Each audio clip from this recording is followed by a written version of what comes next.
Hello and welcome to the Gooner Talk, back again with you guys for another show, for another episode of our Let's Talk Arsenal series, our twice weekly show on a Tuesday and a Friday at 5 p.m. UK time. Our Tuesday shows are joined by a guest, and our Friday shows, of which it is today, it's just me and you talking about Arsenal for the next 45 minutes to 50 minutes or so. There's lots to talk about. News has been dropped today revolving around Arsenal, of course. We've got some kit news to talk about. We've got David Luiz's future to talk about. And I imagine there's going to be plenty of transfer chat a little bit later on. The key thing about our Friday shows is that you guys are the main focus of conversation. You guys suggest the topics.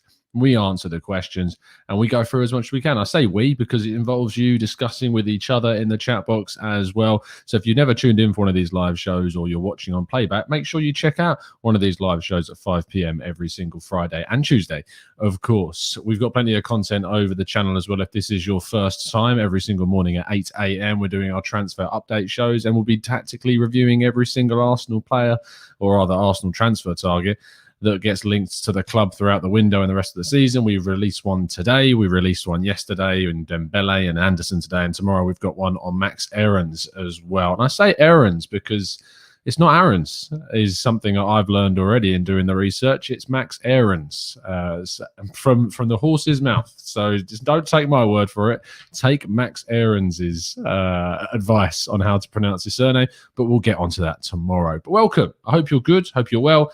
Let's crack on, of course, as we always do at the start of the show, by massive thanking to our sponsors, Football Prizes, who have a good prize, but there is not long left this week. There is, in fact, just 8 tickets left, and there is only 2.5 hours left in this prize. Let me refresh, because there may even been some purchases in that time. There hasn't, so you got 8 tickets remaining on a signed Tony Adams shirt with certificate of authenticity.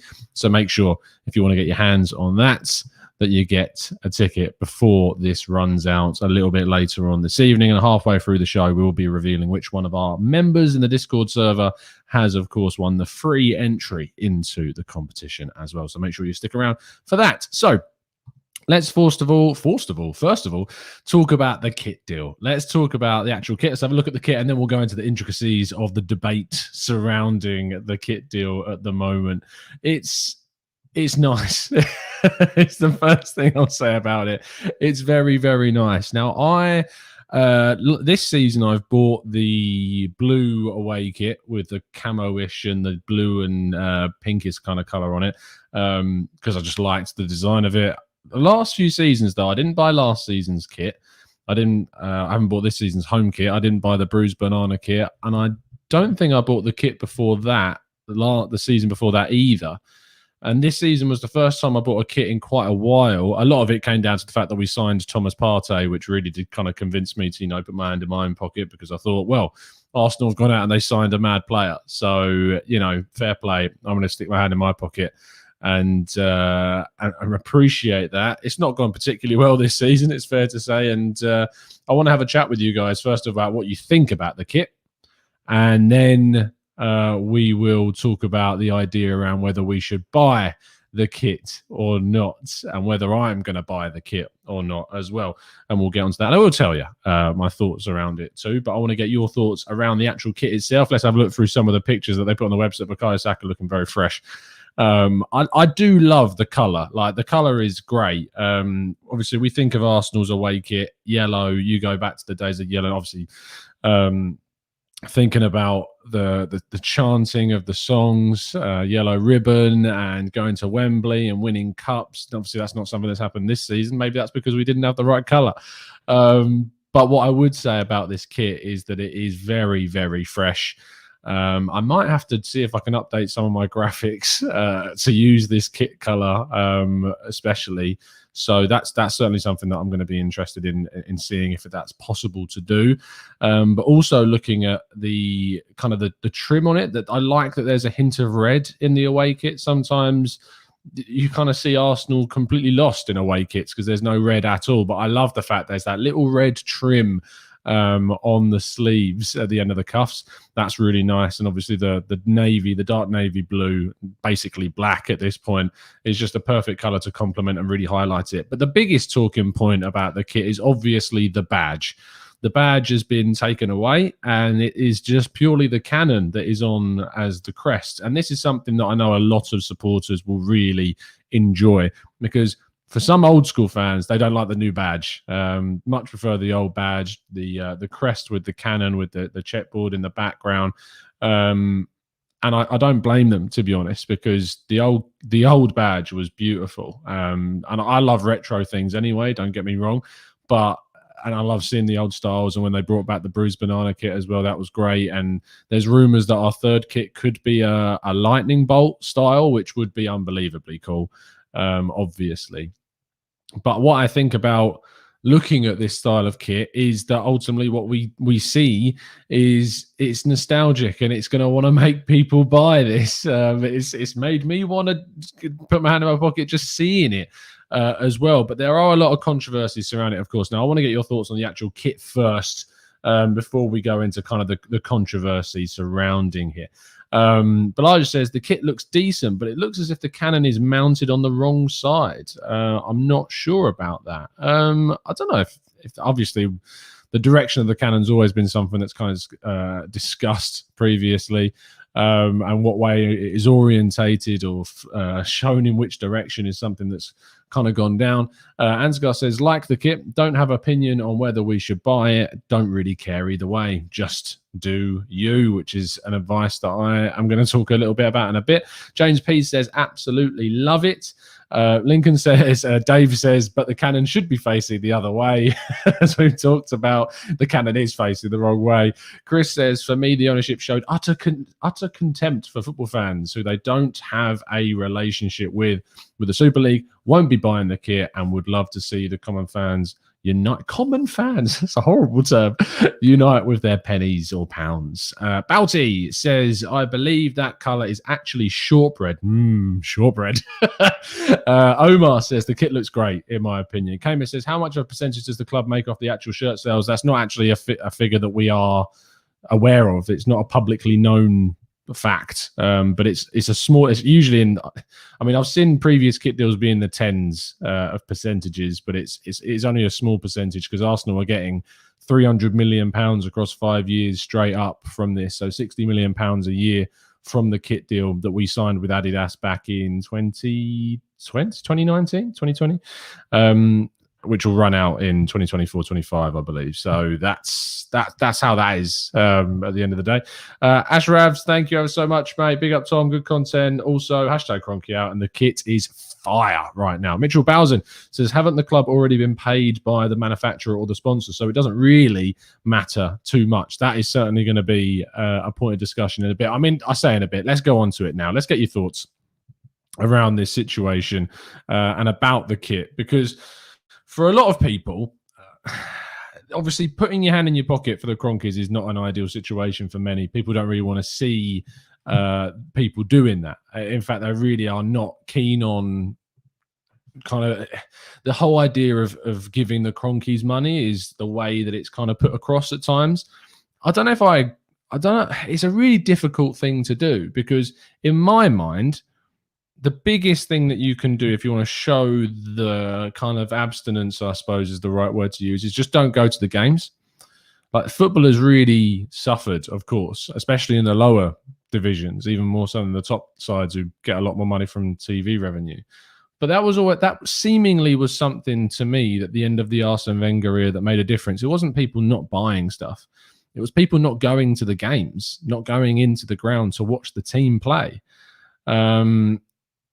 And that for me is probably the biggest thing that will affect decision-making processes. I don't honestly think that if there is enough people not buying a shirt, it's going to particularly matter, because one, Arsenal fans are always going to buy the kit, because Arsenal is a global brand at the end of the day, and there are going to be fans abroad that will just buy into this because they associate themselves with it, and because it's a global brand, it's it's always going to see millions of people from around the world buy into this because it's the connection. They can't go to games, which sucks. And they are just as much of a fan as anyone else, and they can't go to games. And so one of the ways that they can connect with their club is by representing it in what they wear, in the merchandise, and buying into it and investing themselves in the club by buying into it like that. So that in itself is never going to stop people.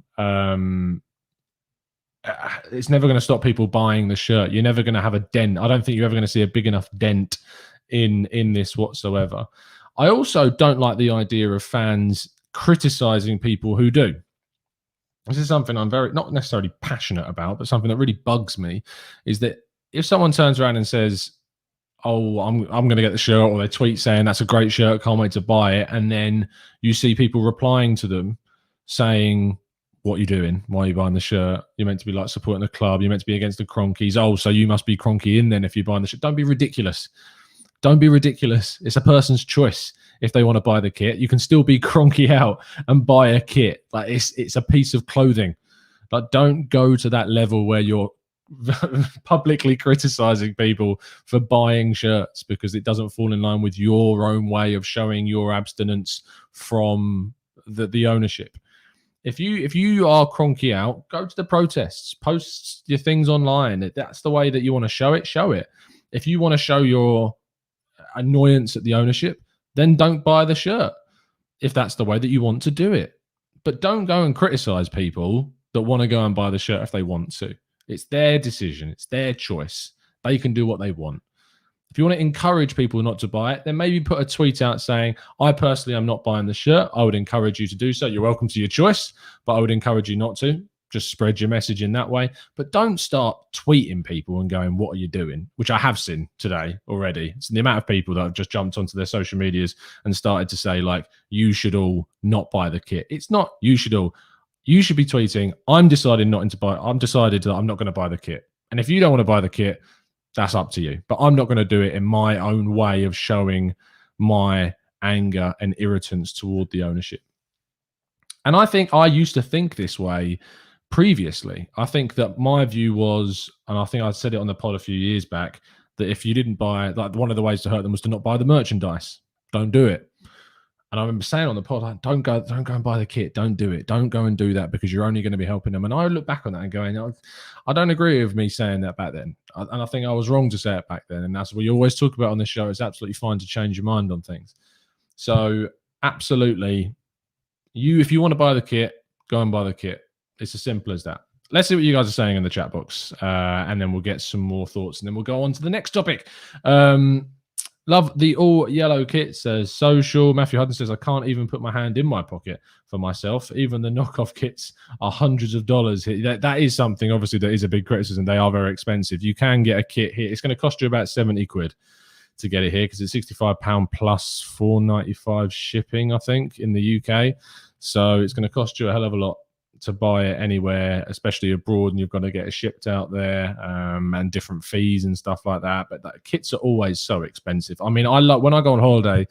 One of the kind of rituals about going on holiday to anywhere is usually I get a kit of the team that I'm going to visit. So if my holiday does go ahead this year in July, I'm hoping that I'm going to get down to San Sebastian and I might be able to get a Real Sociedad kit, which is going to be quite cool. That's the plan. We'll see if it happens. But I mean, I've been to Florence and I've got a Fiorentina kit. Barcelona. I went to Barcelona. I'm not a big fan of Barcelona. So when I went to Barcelona, I got a Spain kit, which I know is very kind of politically controversial considering Catalonia. But I then did go out and get an Espanyol kit, who are my Spanish side for all intents and purposes. It's just something that's become a thing. Went to Lisbon, got a Sporting Lisbon kit. Like it's just part of a ritual. And that's, I think, is also, it links into kind of Arsenal kits in general, is that if your way and what you do is, if your ritual of supporting Arsenal is that you buy the kit every single season or you buy all three kits every single season, fair play. Absolutely fair play. I've got a few friends who do that. I've got people who've collected kits from like the 1970s all the way through to now. I'm sure there's people that have gone back even further from every single season. It's crazy. And it's great to see that people have been able to do that and get hold of them, because they used to be, I mean, back in those days, it was incredibly difficult to get hold of kits at times because they weren't as well, obviously, mass produced, but now they are. and you've been able to get like remakes of the old ones, so people could maybe fill the gaps in their collections. So yeah, amazing stuff that have managed to get hold of the kits every single year. And if that's your thing, fair play. Do your thing. Omar says, if you want to buy it, buy it. It is a free world at the end of the day. Chris Gura says, agreed, Arsenal is a global brand, but here in the US, trying to stand in support of the measures protesters in the UK are doing, I can only boycott buying the kit. Post online or cancel TV subscriptions, which is also fair enough. TV obviously is another big thing that fans are being screwed over pretty much by at the moment with the amount of prices that we're paying. $14.95 to watch a single game over lockdown at one point. Crazy how we are being milked of our money. Hemant says the Cronkies have not taken out any dividends, unlike the Glazers. That's not true. They have previously. I don't think it's happened for a while. I might be wrong. Anyone who's in the know in the chat box can let me know, but I'm pretty sure. I know they did it in 2014, I think. I mean, Swiss Ramble will know. But I'm not sure it's happened for a little bit, but they have done in the past because they used to take out the old 3 million here and there. But I'm not sure it's happened during the Adidas tenure. So they haven't taken out any money in that sense as of yet. Asraf says, the kit is great, but it doesn't matter as the players wearing it don't deserve to wear it, which is fair enough. If we had the players that are same caliber and level as this kit, we would win the league. Facts. No Sleep says, not buying the kit won't affect the Cronkies' pocket now, but come the renewal, it could. Also, fan media has a massive international influence. Now, we have seen, if it comes to a point where a whole fan base can collectively unite, sometimes it can have an impact. We've seen it with Manchester United recently. They had a 200 million advertisement for their training kit. It was, I can't remember what it was called. It was something Hut. It wasn't Pizza Hut. It was another Hut that pulled out of a £200 million deal from their training kit because of the fan backlash and the protests and stuff like that. So it does show that there can be an impact, but I just feel like there's always going to be someone that's going to take that place. And I mean, with the kit manufacturers as well, Arsenal is such a marketable brand. I mean, if you look at the fact that it's the third highest kit deal, I think, in the world behind Barcelona and Man United, unless Liverpool's new one has overtaken it. But I'm pretty sure it's the third highest in kit deals. So we know that, and that they're going to buy into that because of they know people are going to buy the kit. It's as simple as that. Here we go. Alexandre says, I will only be buying a kit if the owner invests. If they will, I will. Very simple. And that's also something that, I mean, I've done that in the past. As I said already, when we signed Thomas Partey, that was my cue. And I went out and bought the blue kit last season because I really liked it. And but I didn't until that point. I don't know if I'm going to do the same thing this season. I'm really, really tempted right now to get this new yellow one because it's just so nice. But yeah, it's going to be interesting to see kind of what way people go. If they choose to buy it, if they abstain, if they're going to wait until they see some investment. One of the things that people do is obviously I usually end up waiting until the end of the window just because if I get a name on the back, which is not something I've done in the last two kits. I used to always get a player's name on the back, but the last two kits, the red one from about 2-3 seasons ago, I didn't.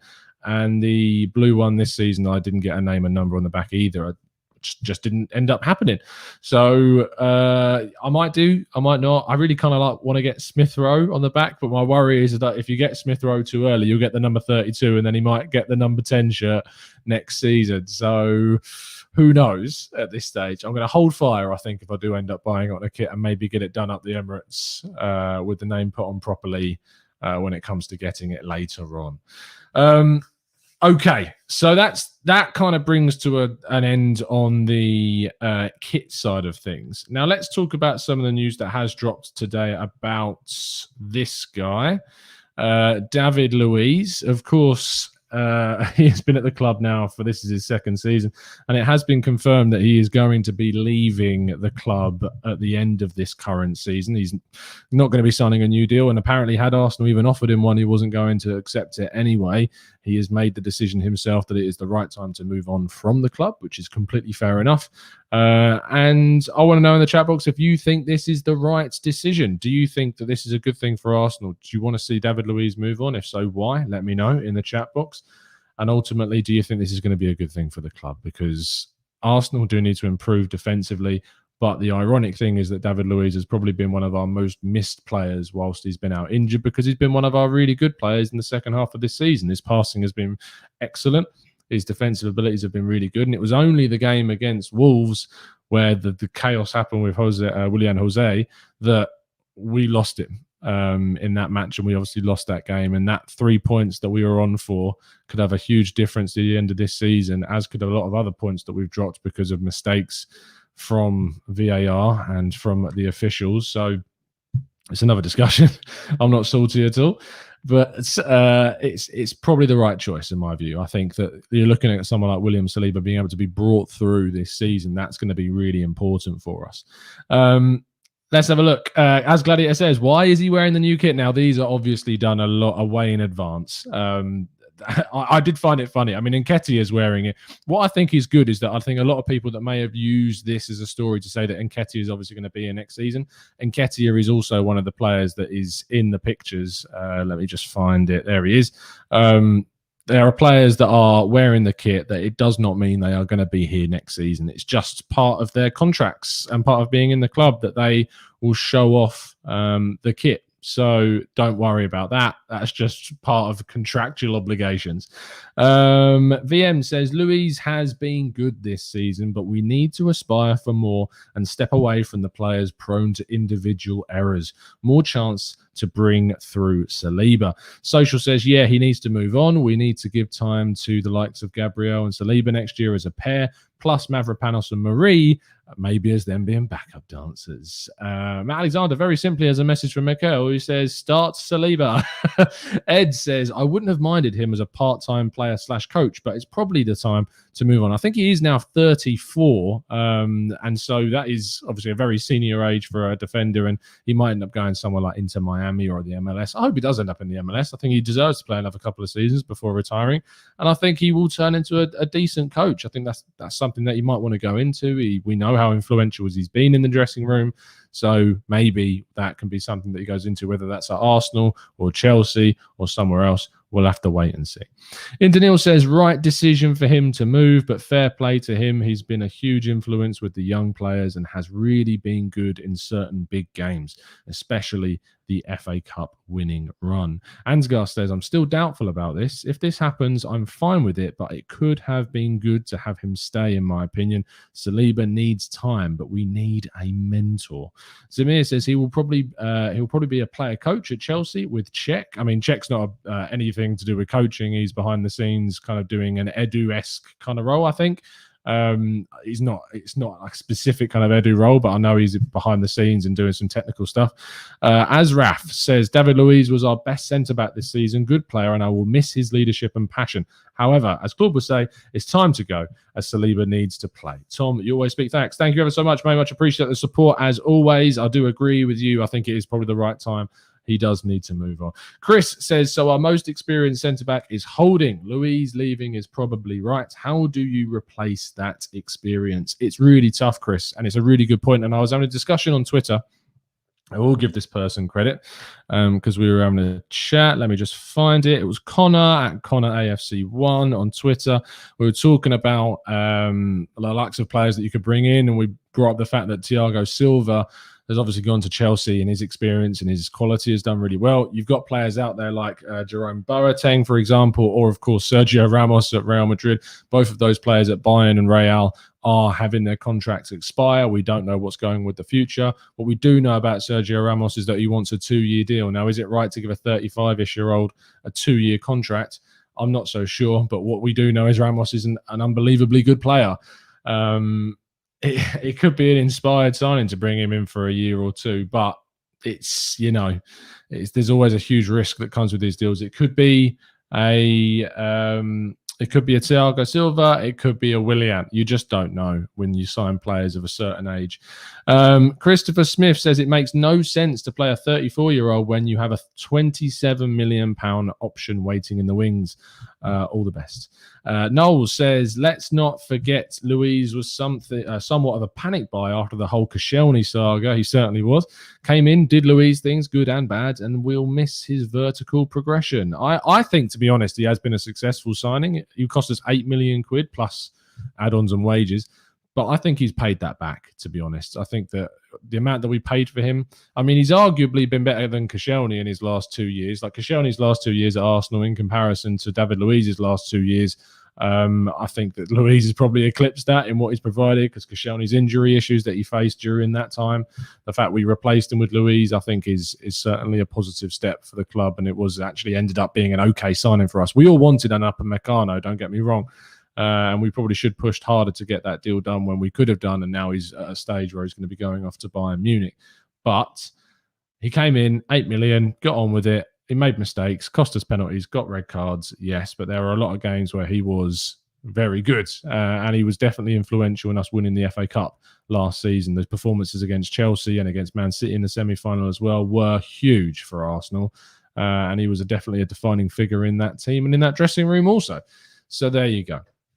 That brings us to the halfway point of today's show, which does mean that we're going to reveal which one of our Discord members has won the free ticket into today's draw for the signed Tony Adam shirt.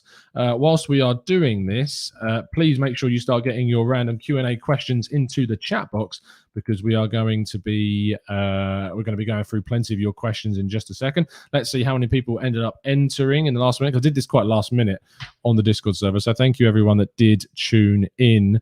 So you had the choice to be able to just buy a ticket if you wanted to on the website.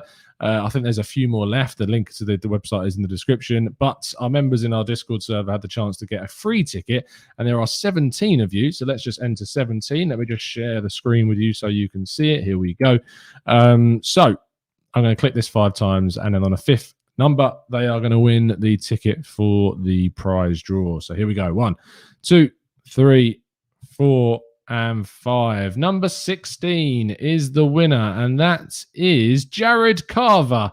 And I'm very happy that Jared Carver has won this, because Jared Carver this week or last week got engaged. So that's fantastic. So congratulations to Jared Carver on that one. There's your little engagement present from us. Congratulations to Jared. That's fun. I'm really happy about that. That's great.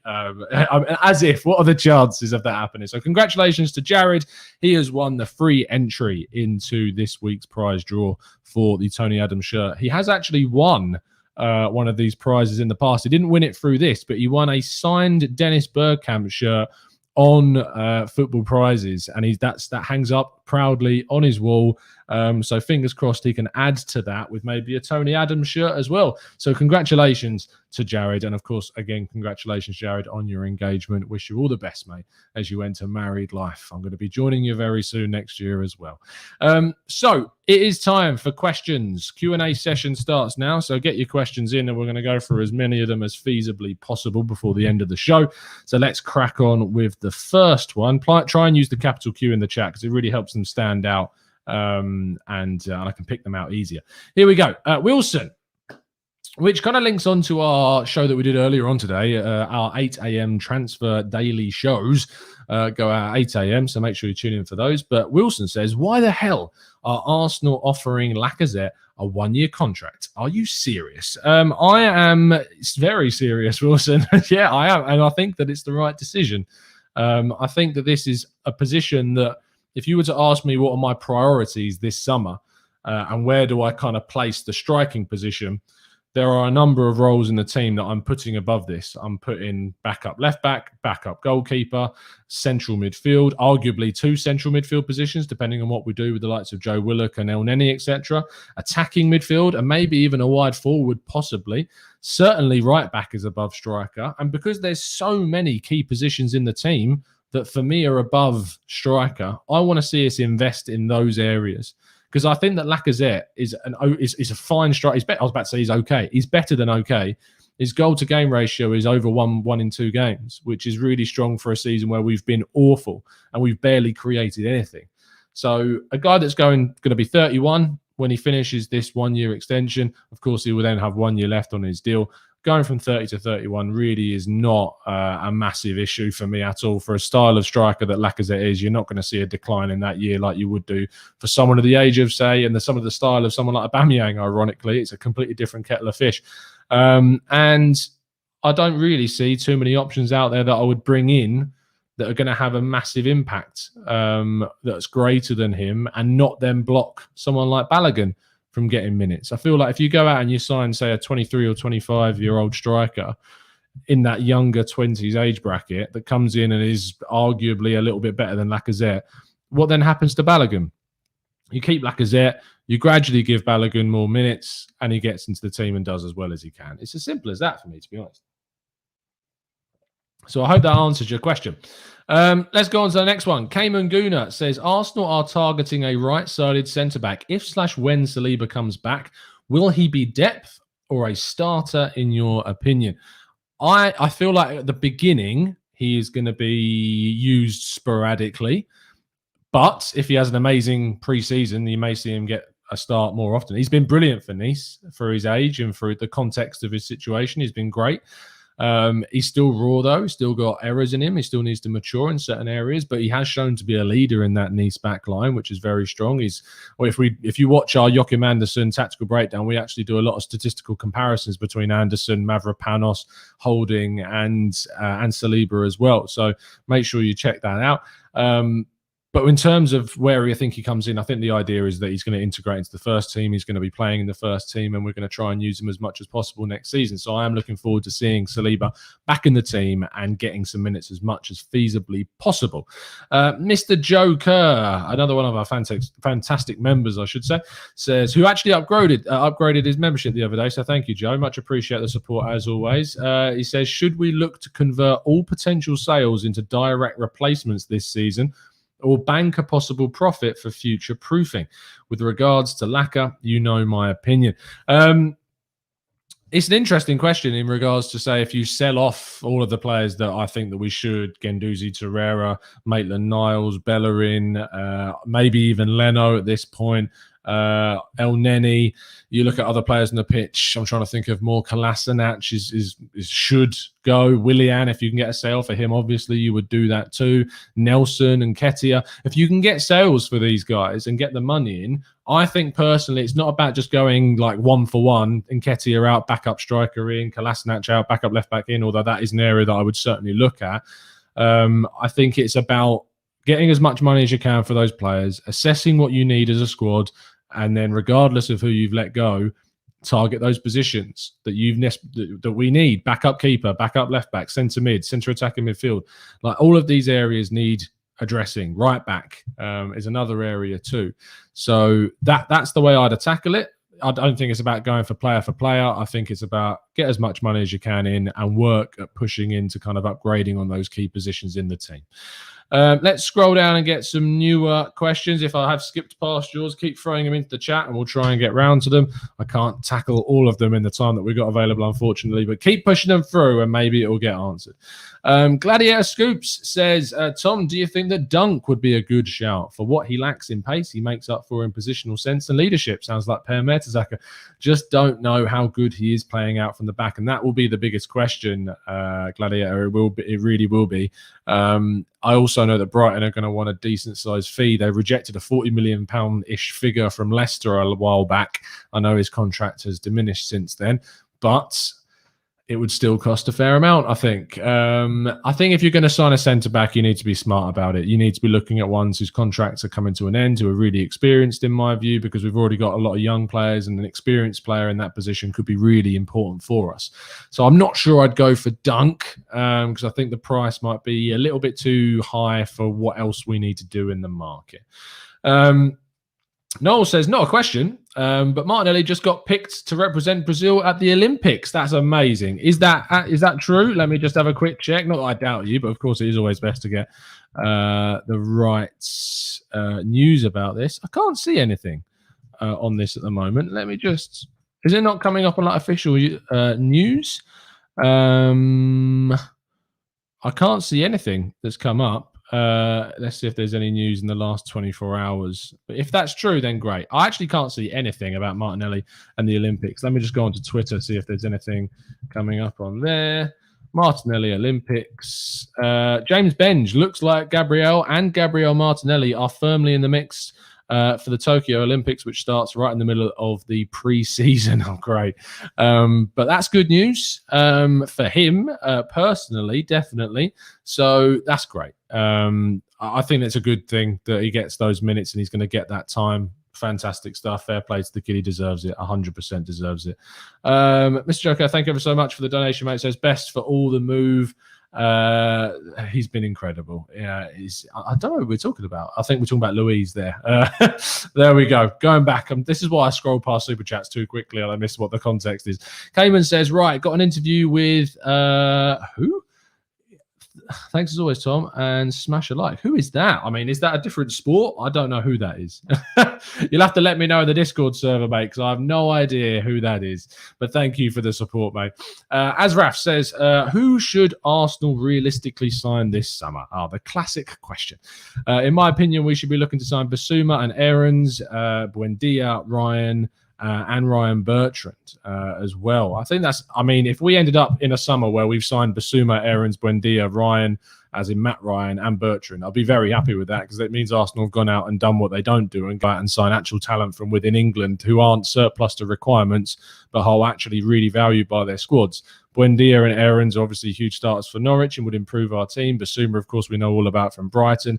Matt Ryan, although he's not necessarily a starter with how good Sanchez has been for Brighton, he has obviously been very competent when he's played for us, and he was only coming in as a backup, which is good. And Ryan Bertrand, we know that Southampton wanted to keep him, and he's their starting right back. And I think that with a being a free transfer, I think is a very smart move. So I think that's absolutely fine, mate. If we're thinking about someone like Sander Berger's worth, he is available for the small fee that supposedly he is.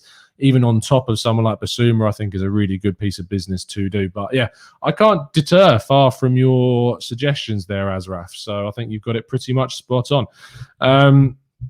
It's an IT firm, apparently, Capgemini. There you go. I don't know. But good luck, K. Maguna, with whatever interview it is. Good luck. I hope you do well.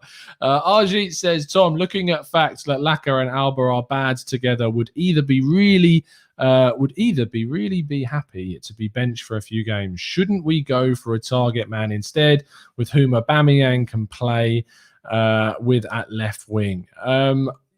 I understand what you're saying, and I saw your comment on one of the other videos actually about this. The argument that Aubameyang and Lacazette can't play together is an argument to say that, well, maybe we should get rid of Lacazette and just bring in someone who could play with. I don't think it's worth it. I think that whilst they struggle to play together, we don't have to play both of them in the same team. Like, you don't have to. One being benched is not a problem. It really isn't an issue for me. And if they've got an issue with it, then they're the ones that shouldn't have signed their contracts. And they're employees of the club and they just got to play to the best of their abilities. It doesn't bother me in any way. Because if we sign someone, you've still got Aubameyang here, who is mainly a striker. He's been used more at striker this season than he has on the wings. And so for that reason, I don't think it would change too much if you sold Lacazette and brought in another striker. I don't think it would change the dynamic of rotation or benching too much, to be honest. Let's scroll down a bit more. P. Trim says, how good is Sanderberg? I haven't seen him much. I am planning on doing a tactical breakdown on him, P. Trim. Don't worry.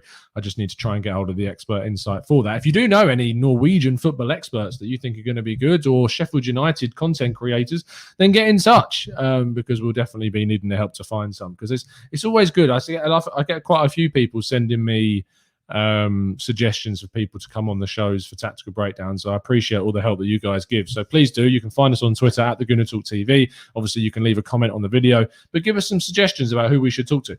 Iron Cub says, Tom, thoughts on Vestergaard, the Danish centre-back at Southampton? As you know, I've been wanting him for a year. You have, Iron. I know that you've been throwing him into chat boxes for quite a while now. He's obviously someone that I think is a different player to what we've currently got at the club. He's got that physical presence. He's very consistent and he does well for Southampton. I don't know if it's the right position, because I think that we do need to push Saliba in. I think we need to give him that opportunity. And I feel like he would cost a fair amount of money, Vestergaard. And I just think that if you're going to spend money on positions, right-sided centre-back is not, for me, a position that we need to. If you're desperate to bring in cover, go out and get someone that contract is expiring, like a Boateng or a Ramos. Go and do that. Don't go and get a player that's going to cost you a fair chunk of money in a window where you know what we're like with our money. So we got to think about that. Omar says, any under the radar players we could sign this summer off the top of your head? I've been banging on about Mikel Moreno from Real Sociedad for a while. I don't know if you describe him as under the radar, but I think he's someone that people should look at. Noah Katterbach from Cologne, the German left back, 20-year-old. He's breaking into some of the youth national sides. He's someone to look at. Another player that more people will know more about, Rydal Baku at Wolfsburg, is another interesting player that people should also look at. I'll talk about Enoch Nwepu from Red Bull Salzburg as a 23-year-old central midfielder that can play in multiple positions, is tall, imposing, really, really solid in the midfield. He's versatile. He's intelligent on the ball. Players like that. Rohan says Danny Olmo, who I wouldn't say is an under-the-radar player because he's a Spanish international playing at RB Leipzig in the Champions League, but he is a player that I like very much. So, yeah, that is definitely something. Social says, would you get Curtis Shaw on here to be a guest on the channel? Yeah, I've been on with Curtis before. I was on, I think I was on with Dan on the Same Old Arsenal with Curtis. And, yeah, we got on very well. So I don't know why. We had a chat or two on Twitter. So, yeah, I'll drop him a DM, Social, and we'll see what he says. Ed says, would it be beneficial to bring in a veteran assist coach for the in-game advice to Arteta's subs mainly, a semi-retired ex-head man who Arteta would respect but not be intimidated by? This has come up a lot, Ed, with people talking about, do we need to restructure our backroom staff because they feel there are a few yes men in there or they're not really of the required quality. We did bring in quite a few like kind of young coaches, of course. I think one was from Atletico Madrid. Is it Cuesta? One of the young coaches. And maybe he did that because he wanted other young coaches that would see him as a respected figure and they wouldn't try and undermine him anyway with their own experience. Maybe it's worth bringing someone in. But I think obviously when you've got the likes of Steve Bold in the youth setup and you've got Edu on the technical side of things, Richard Garlick is coming in from the Premier League to be our kind of head of football operations or head of football administration or something like that in that position. So that's more experience there too. I don't know if it's going to be. It might be beneficial. To say it wouldn't be beneficial would probably be naive, but I don't know if it's something that we're interested in or worth doing or who there would be to go and get. So it's tough, but I think it's not a bad shout, Ed, whatsoever. Balaj says, what do you think of getting John Stones? No, he's not going anywhere. I would take him, but he's not going to go anywhere. He's going to sign a contract extension. They would be mad not to because he's had a brilliant season for them. And Guardiola's turned him into a hell of a player again. We were linked with him about a year ago. Was it last summer or the summer before last? And the amount of people that turn their noses up at John Stones, same to how many people turn their noses up at Johnny Evans. Silly now. Very, very silly now. Jack Webb says, how would you rate David Luiz's overall time at the club? I'd give it probably a 6.5 to 7 out of 10. First season's probably around the 5. This season's more around the 7. So, yeah, 6.5, 6, 6.5, 7, around that figure. Out of 10 is probably what I'd go for. Tom says, is there certain Lionel Messi available on a free this summer? Drizzy, I mean, obviously I was going to answer this question. Any Salzburg players that you would take right now? Yes, Drizzy, I would take plenty of them. There's quite a few that I would take. Patson Daka, I'd take, as I've already mentioned, Enoch Nwepu. I would take Christiansen at right back. Who else do I like? Aronson, the American international. He could become the next Szoboszlai for Salzburg, Aronson. So he's one to keep an eye on. Brendan Aronson came from Portland Timbers. No, not Portland Timbers. Philadelphia Union is where he came from, because I interviewed Matt Fries, who is their goalkeeper, and we were having a chat about him, and he's very highly rated. And interestingly, like Philadelphia Union, like a lot of MLS clubs, from the ones I've spoken to, are very kind of supportive of players going to abroad and helping that happen. I mean, you've seen Joe Scally go from New York City FC to Borussia Mönchengladbach, and they were very kind of happy. I mean, they put a whole video out about how good it was that one of their players was going to play for a top club in Europe. MLS teams are very welcoming of this. So it's a market that Arsenal, I think, do need to look at. There's a few players that obviously moved over to Europe already. You've seen Brian Reynolds move from FC Dallas. I think he went to Roma in the end. You've got lots of really good players. You've seen so many good players go to MLS, and some players kind of revitalize their careers, like Josef Martinez at Atlanta. Was out most of last season with a big injury, but was someone that certainly earned a lot of respect back on his career. You look how good Carlos Vela has been out there. And I think some people use Carlos Vela as an example to criticize the MLS and say, look, if he's that good out there and he couldn't cut it here. But actually, Carlos Vela was very good at Real Sociedad for a fair amount of time. He and Antoine Griezmann played together and were very good for Real Sociedad. So it's not about the fact that the league is worse off. It still is. I still think it's a championship level kind of overall quality league, maybe even slightly towards the lower end of that, and it's gradually improving, but it's still a very young league and it's still improving a hell of a lot over time, and its youth production is becoming much, much better. And also you look at the CSL, the Canadian Super League that's been started up in Canada. They now have teams within that they can help find Canadian talent. I mean, the amount of Canadian talent that's now coming through: Jonathan David, Alfonso Davies, Theo Corbianu at Wolves, obviously I've spoken to, and he's scored his first senior goal for Canada just in the last international break. There's loads coming through. So I'm enjoying keeping track of North American soccer and I'm following how it's getting on and seeing some of the players come through. I know I went off on a little bit of a tangent there, but I hope you forgive that, Drizzy. So there you go. Lucky Pro 21 says, do you think Brendan Rodgers would be a good option to replace Arteta? If we are going to replace him, obviously Rodgers would be a good option, but I just don't think it's realistic. The only way that we get him is if his ego overtakes him and he thinks that he can do a good job at Arsenal. That's the only way. Social says, what do you think of Okotwo, our youth goalkeeper? Do you think he deserves to be at least second choice? I think is a bit of a stretch. I would say third choice. I think Runnison, get rid ASAP, as soon as possible. Give that position to a homegrown player. Put him in the squad. Okotwo is that guy. He's been in and around the team for a while. He's been used as the third man for a bit, or the 26th man as it's described in the stands for a bit, and now he's obviously been in the Europa League squads quite a lot. But yeah, 100%. He should be third choice for Arsenal next season and start giving him some chances in the League Cup. So there you go. Zamir says, Tom Gallagher can put in a shift. Maybe we should try him out, mate. Not with my knee and ankles. That is for damn sure. FT Music says, what about Sekou Koita? He is a beast. Yes, he's banned at the moment for Salzburg. He's not playing until the end of the season. So he did very well before that, but he has faced some controversial issues recently. Hovik says, which 2 or 3 academy players would you promote to the first team? Obviously, Balogun is one. That's an obvious choice. Aziz is the other one, and then it's your third one. It's who do you think in the team? And I think this also goes for some of the players that have been going on loan. Your Ballard, your McGuinnesses, these guys. I want to see McGuinness and Ballard given a chance in some League Cup games next season. Give them a spot in the first team, get them a chance. Catalan Kurjan, the Romanian midfielder, is also one to keep your eye on. Joel Lopez has got into the first team squad in the Europa League before. I'm absolutely gutted for Jordan Osei-Tutu, who went on loan to Cardiff this season, because he's had so many injury problems. And he really was doing well when he went on loan in Germany to Bochum. He did really well for the German side. He's gone to Cardiff to really get that move that we thought was going to be the move that would be the make or break, basically. If he had a really good season at Cardiff, he could have promoted himself into the first team as a backup option for us. But he's been so injured that it's absolutely cutting for him. Noel points out Kido Taylor-Hart, another really good player that we're hopefully going to tie down to a new contract. I think his deal actually may run out at the end of this season. So it is quite a pressing matter that the club do need to get on board with. So there you go. Azraf says, Tom, who do you think we should replace with Leno?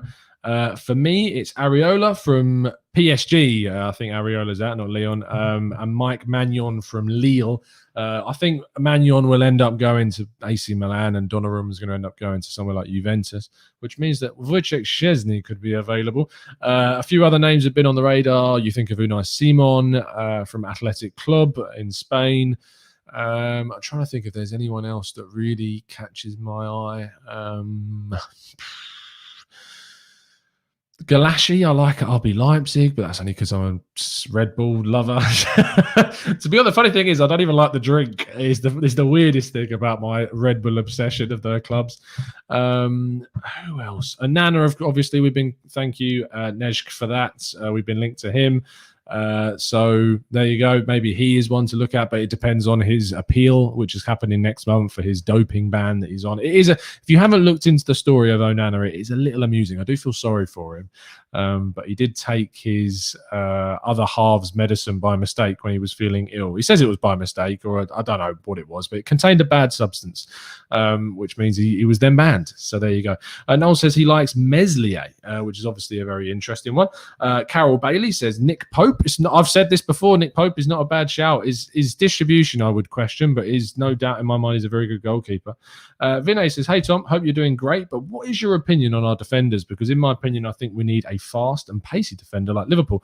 I mean, Saliba is very mobile. That is for damn sure. He is someone that's going to add a little bit of pace to our defence. We need to be bringing in a right back that adds that pace. Aarons could be one. Rydell. What's his name? Is it? Am I being an idiot? His name's escaped me. Someone will tell me. Wolfsburg right back. I said it earlier on. It's Rydell something. I can't remember what it is. It's completely gone out of my head. Someone tell me in the chat. They're going to be going crazy about that in a second. And Babu is another one. Obviously at Wolfsburg as someone. Emerson is got a lot of pace in him as well from Real Betis. Back up left back. I want to see someone like Owen Vinedal from RZ Alkmaar. It is Baku. I thought it was. Yeah, I was right, wasn't I? I don't know why. I had Baku and then I had nightmares of the Europa League final. So I just thought it wasn't that for some reason. So there you go. Lopez from Roma. You talking about Pau Lopez, who obviously used to play for Spurs at one point. He used to be in goal for Espanyol for a bit, and it was all right in Spain, but he has got an error in him. I'm not as keen on Pau Lopez. Aslan says, before any major record signings this summer, do you think if we could raid Leicester City's recruitment department or scouts, would that be a wiser move? Of course, if you can go and we are looking to bring some more scouts in. So if you can get anyone in from Leicester, of course, that's a good idea for Arsenal, obviously. Iron Cub says, Tom, I don't think Brendan Rodgers would survive the shift from Leicester's recruitment to ours. His heart would give in. Zamir says, Vinny did a video on the centre-backs this morning and the right-backs yesterday. Feel free to check this out. Did we? We did. You're right. We've looked at Anderson and we have looked at right backs previously too. We are going to be looking at right backs tomorrow, so make sure you check out our video on Max Aarons, our tactical breakdown on him. So that's going to be coming out tomorrow. Graham Yates says, what about Pedro Porro? He's a right back. He's been at Sporting on loan from Man City. He has a release clause. He spent some time as well at Girona. That's where I become aware of Pedro Porro. He's forced his way into the Spanish national team as well. He is someone I like. Do you remember anyone that played Football Index? A friend of mine when I used to be a teacher told me about that, and he was the player that I actually invested in, and then I forgot all my login details. So I think I put 20 quid on him, and I don't know what happened to it. But I know that anyone who invested in Football Index is screwed anyway, so I'm not going to be looking for it. But he was the player that I invested in. So yeah, that's a funny story. Osman says, Rydell Baku, he's a fabulous right back / midfielder. He's better than Aarons, Lamptey and Emerson. Beside Partey, I would like to see a Locatelli for a Sassuolo or a Roman Yaremchuk from Ghent up front. Carrasco, I think the time's probably gone now on Carrasco and Grealish if possible. Chev says Dumfries from PSV. I'm not as keen on Dumfries. I don't think he has the mobility that we necessarily need. I have a lot of questions. Just a lot of questions about him, to be honest. As I said, Tom's football knowledge is great. I mean, mate, it's embarrassing is what it is, rather than I just watched and know too much about football. It's modern football, I should say. If you put me on any Arsenal quiz, I end up coming last because of my knowledge of like the past is awful.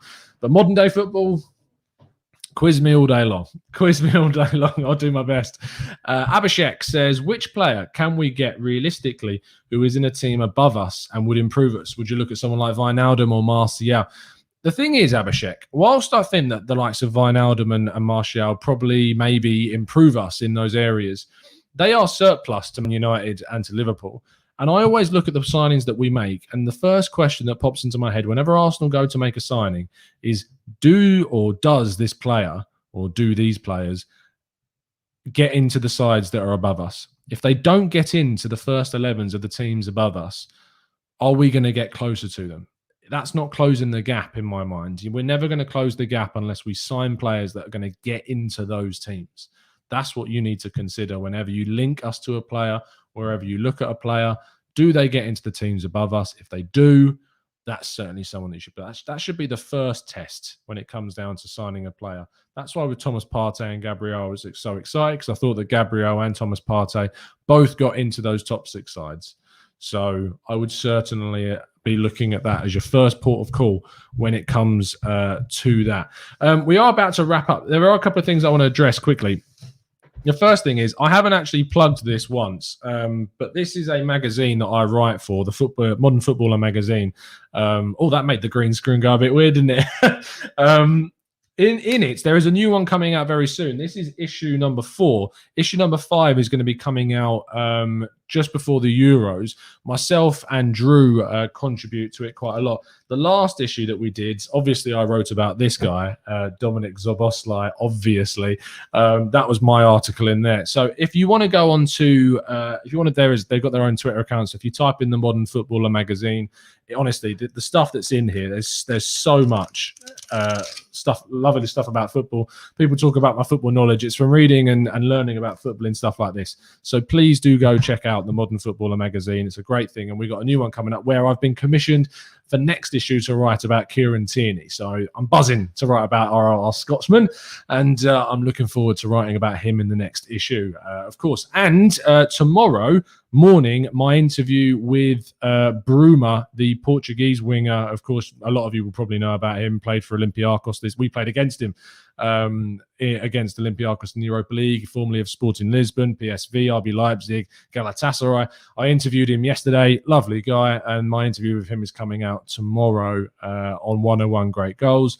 And I'm hopefully going to be interviewing a very, very exciting Benfica youngster next week, which will also be coming out next week on 101 Great Goals as well. So make sure you check out that stuff. There's some really cool stuff going to be going on throughout the Euros at 101 too. And there's some great content coming through there. So make sure you check out their stuff. Make sure you tune in tomorrow morning as well for our the Arsenal transfer show. I forgot for a second, but that comes out every morning at 8 a.m. So you can check that one out as well. And yeah, I think that's pretty much it. I'll see you tomorrow morning for the next show. But it's been a pleasure speaking to you guys as always. And as always, up the Arsenal.